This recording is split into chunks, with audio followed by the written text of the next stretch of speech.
नमस्कार, स्वागत आप सभी का। मैं हूं पुनीत। आम लोगों की तो बात ही छोड़ दीजिए, जिससे मिलना पार्टी नेताओं और कार्यकर्ताओं के लिए भी काफी बड़ा काम था। जो पार्टी अध्यक्ष रहकर भी जनता की नब्ज नहीं पकड़ पाया था, वो अब लोगों के बीच है, उन्हें समझ रहा है, उनकी भावनाओं को छूने की कोशिश कर रहा है। 150 दिनों की कठिन यात्रा, 3570 किलोमीटर की लंबी दूरी। सबके मन में संदेह था कि आखिर वो इसे कैसे पूरा कर पाएगा, लेकिन जब चला तो संदेह के सारे बादल छंट गए। रास्ते में लोगों का प्यार मिला तो उत्साह बढ़ता चला गया, दोगुना हो गया। वो नए अवतार में दिखने लगा। जी हां, हम बात कर रहे हैं राहुल गांधी की। 90 दिन से ज्यादा हो गए हैं, 2500 किलोमीटर से ज्यादा की दूरी तय कर चुके हैं, लेकिन राहुल की यात्रा अभी जारी है।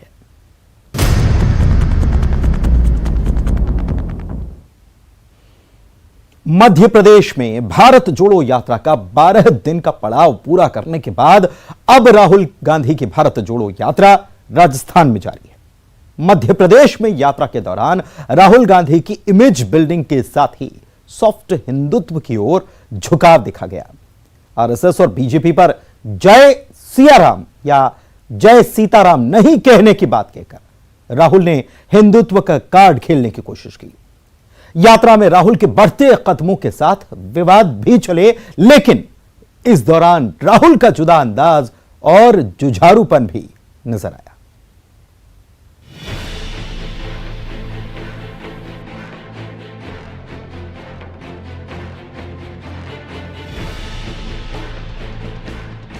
जरा जुदा अंदाज में राहुल ने बुलेट चलाई, पुशअप्स लगाए। 12 दिन मध्य प्रदेश में राहुल और उनके सहयोगी हर दिन हजारों कदम चले। यात्रा ने बुरहानपुर से एमपी में एंट्री की और मध्य प्रदेश के 6 जिलों की दूरी नापी।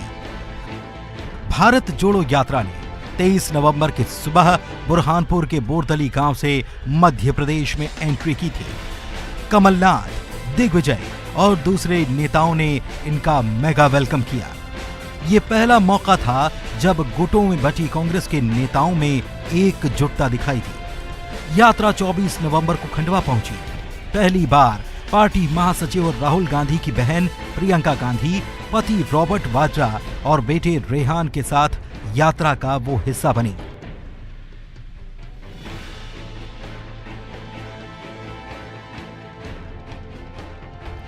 यात्रा का तीसरा दिन धर्म के नाम रहा। इस दिन राहुल ने न तो सभा की और न ही कोई राजनीतिक बयान दिया। राहुल और प्रियंका ज्योतिर्लिंग ओंकारेश्वर का दर्शन करने पहुंचे। बहन प्रियंका के साथ मां नर्मदा को उन्होंने चुनरी चढ़ाई। ओंकारेश्वर में ब्रह्मपुरी घाट पर हाथ में दीपक लेकर उन्होंने नर्मदा आरती की।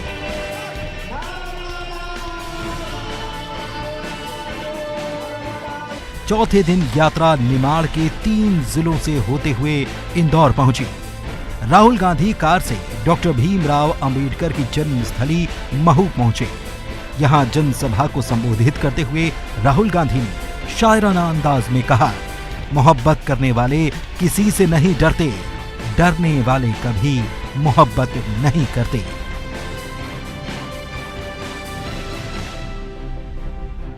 एमपी में यात्रा के दौरान राहुल गांधी की इमेज बिल्डिंग के साथ ही सॉफ्ट हिंदुत्व की ओर झुकाव देखा गया। आरएसएस और बीजेपी पर जय सियाराम नहीं कहने की बात कहकर राहुल ने हिंदुत्व का कार्ड खेलने की कोशिश की। मध्य प्रदेश में अगले साल होने वाले विधानसभा और साल 2024 के लोकसभा चुनाव के लिहाज से 2 बड़े वोट बैंक दलित और आदिवासियों को साधने की कोशिश भी हुई। भारत जोड़ो यात्रा 7वें दिन सुबह सावेर से शुरू होकर उज्जैन पहुंची। महाकाल मंदिर में पूजा के दौरान राहुल का अलग अवतार देखने को मिला। महाकाल के दरबार में पहुंचने के बाद उन्होंने सबसे पहले बाबा को साष्टांग प्रणाम किया। इसके बाद मंदिर के गर्भगृह में वे पहुंचे। अभिषेक पूजन किया गया उनके माथे पर त्रिपुंड भी था। राहुल ने मंदिर परिसर में नंदी के कान में कुछ कहा भी। यात्रा 9वें दिन उज्जैन के करीब तराना पहुंची। बॉलीवुड एक्ट्रेस स्वरा भास्कर इसमें शामिल हो गई। 10वें दिन उनकी यात्रा आगर पहुंची तो राहुल गांधी के एक बयान पर विवाद छिड़ गया। यहां उन्होंने बीजेपी और आरएसएस को जय सिया राम कहने की नसीहत दी थी और जय श्री राम और जय सिया राम में फर्क भी बताया था। 12 दिनों से राहुल की यात्रा के दौरान मध्य प्रदेश ने उनका एक अलग ही अंदाज देखा।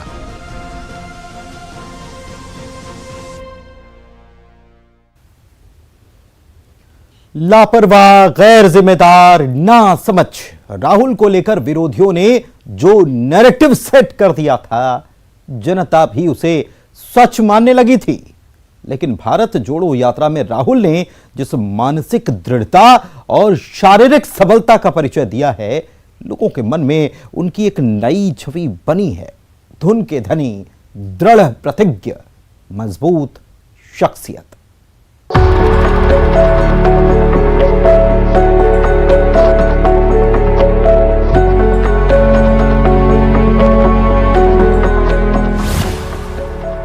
घड़ी की सुइयां टिक टिक करते जैसे ही सुबह के 4:30 बजे तक पहुंचती हैं, राहुल गांधी के नए दिन की शुरुआत हो जाती है। आधे घंटे में तैयार, 5 बजे नाश्ते की टेबल पर हाजिर। राहुल के साथ यात्रा में शामिल कई लोगों ने ये भी कभी सोचा भी नहीं था कि वे सुबह 5:30 बजे तक नाश्ता निपटा लेंगे। लेकिन अगर राहुल के साथ रहना है तो समय का पाबंद होना पड़ेगा, पूरी तरह अनुशासन में रहना होगा। राहुल हमेशा कैंप से नाश्ता करके ही निकलते हैं। नाश्ते के बाद झंडा वंदन, इसके बाद ठीक 6 बजे राहुल गांधी उस पॉइंट पर पहुंच जाते हैं जहां से यात्रा की शुरुआत होती है।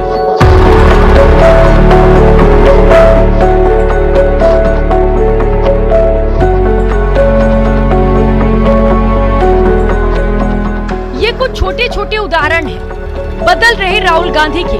भारत जोड़ो यात्रा में शामिल यात्री बताते हैं कि राहुल गांधी की दिनचर्या में ब्रेकफास्ट, लंच और डिनर का टाइम तय है।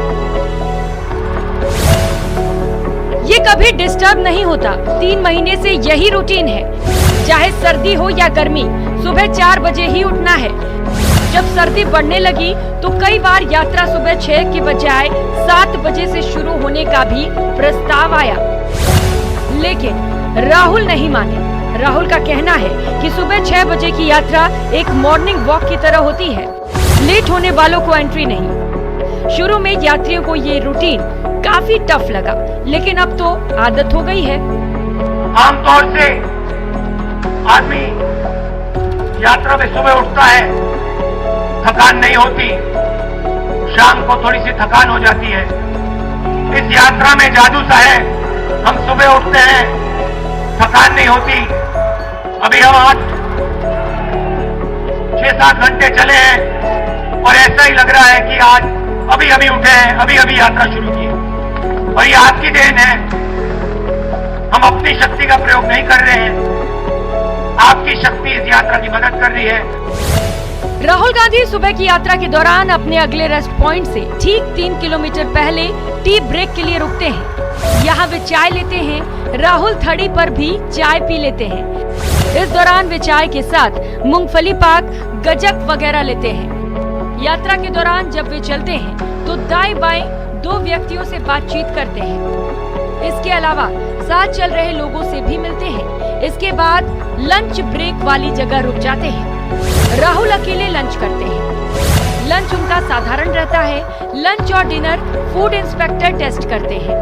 सैंपल लेने के बाद लंच उन तक पहुंचता है। बाहर से आया खाना वे नहीं खाते हैं। इससे पहले वे भारत यात्रियों और प्रदेश यात्रियों के ग्रुप से मिलते हैं। इसके लिए 45 मिनट तय है। यात्रा में साथ चलने वाले बताते हैं कि दिन में ब्रेक के दौरान वे सोते नहीं हैं। कई लोगों से मुलाकात करते हैं। यात्रियों के परिवार से भी बातचीत करते हैं। हमें ना चलने में बहुत मजा आ रहा है और भारत हम जोड़ रहे हैं। उधर देखो, उधर देखो। हमें चलने में बहुत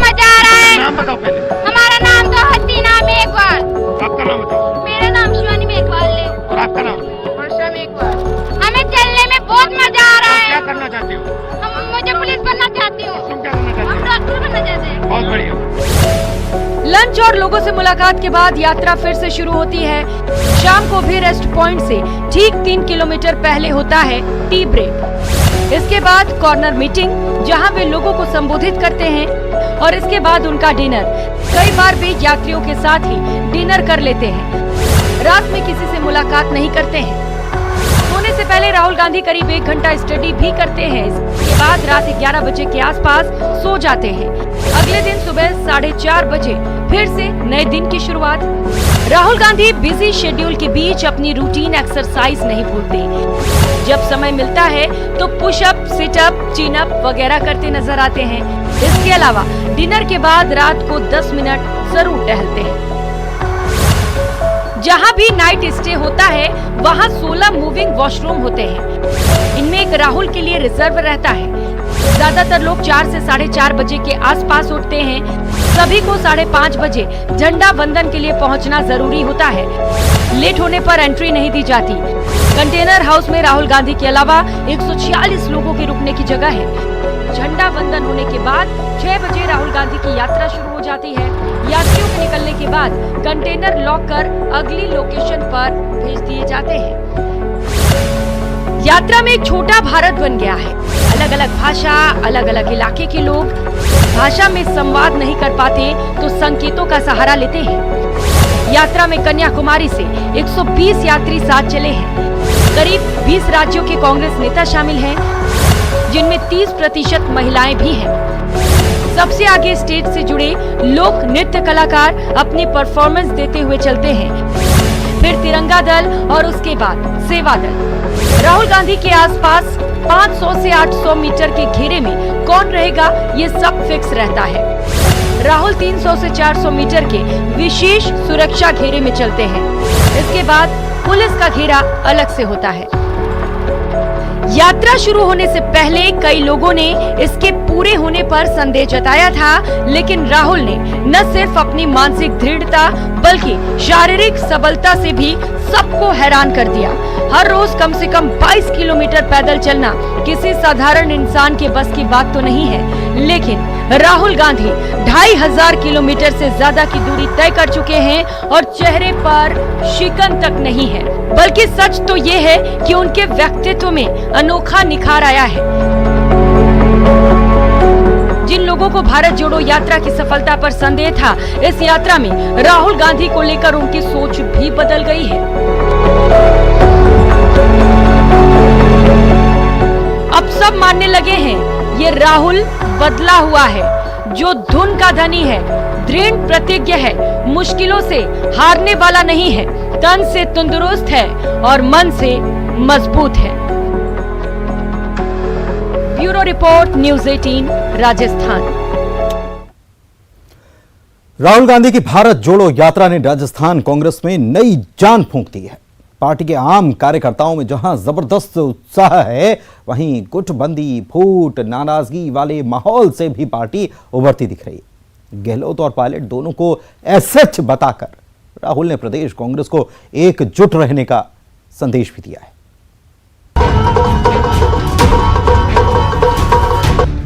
लोक संस्कृति की फुहार,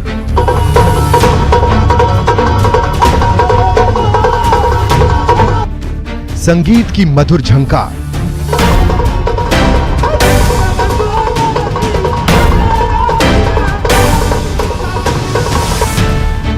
गिले शिकवे गुम हो गए।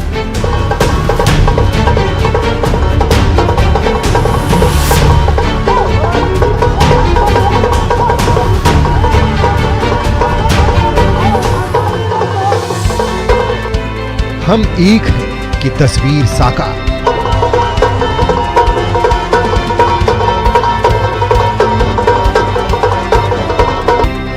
4 दिसंबर रविवार राहुल गांधी की भारत जोड़ो यात्रा मध्य प्रदेश की सीमा पार कर राजस्थान के झालावाड़ पहुंची तो कुछ ऐसा ही नजारा था। राहुल की एक झलक पाने लोगों का हुजूम उमड़ पड़ा था। नेताओं के साथ साथ आम लोग भी स्वागत के लिए आतुर हो रहे थे। आदिवासी समुदाय का तो उत्साह देखते ही बन रहा था। पारंपरिक परिधानों में सजे ढोल नगाड़े बजाते लोग झूम रहे थे, लेकिन जो सबसे खास नजारा दिखा वो ये था।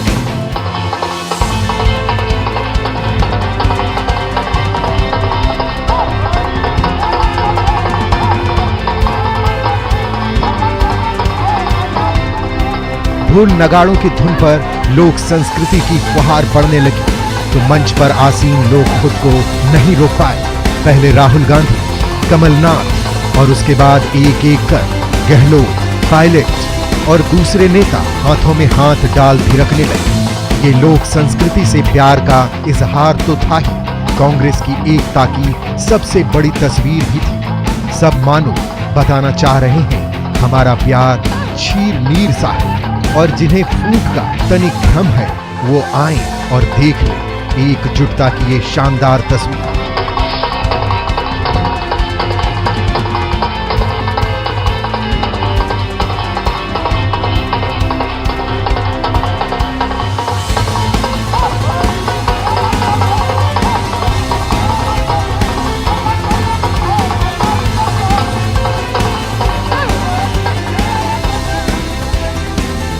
कुछ दिनों पहले ये तस्वीर पूरी तरह उल्टी थी। गहलोत पायलट गुट एक दूसरे को पानी पी पी कर कोस रहे थे, लेकिन 3 महीनों के दौरान 2500 किलोमीटर की यात्रा के बाद मजबूत शख्सियत के रूप में उभरे राहुल ने पहले अपने एसिड वाले बयान से एकता का पाठ पढ़ाया और अब ये तस्वीर जो ये बता रही है कि कांग्रेस का ये नौजवान चेहरा परिपक्व हो चला है। अब उसमें वो क्षमता आ गई है कि पार्टी को एकजुट रखकर विरोधियों के मुकाबले खड़ा कर सके।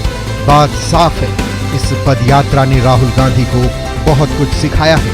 जो चीजें हवाई जहाज, हेलीकॉप्टर या एयर कंडीशन गाड़ियों में सफर कर नहीं समझी जा सकती थी, किसानों से हाथ मिलाने के बाद समझी जा सकती है, मजदूरों से मिलकर जानी जा सकती है, नौजवानों से रूबरू होकर समझी जा सकती है।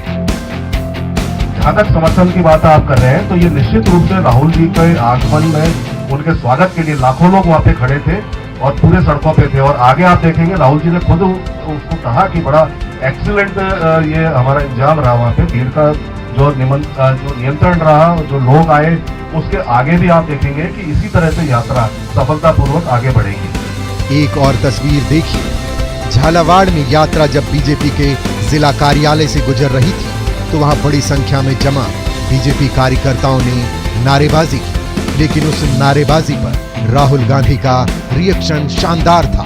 फ्लाइंग किस देकर राहुल ने विरोधियों की धार कुंद कर दी।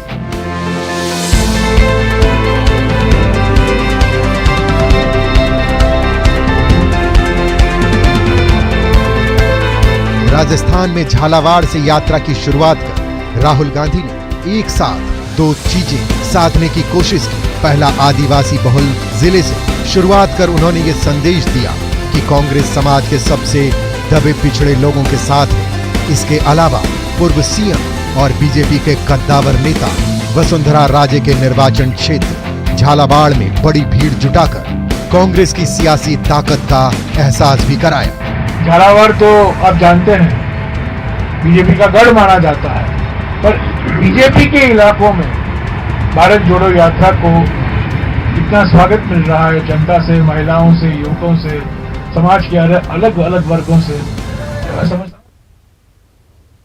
इसी के साथ इस प्रस्तुति में इतना ही। नमस्कार।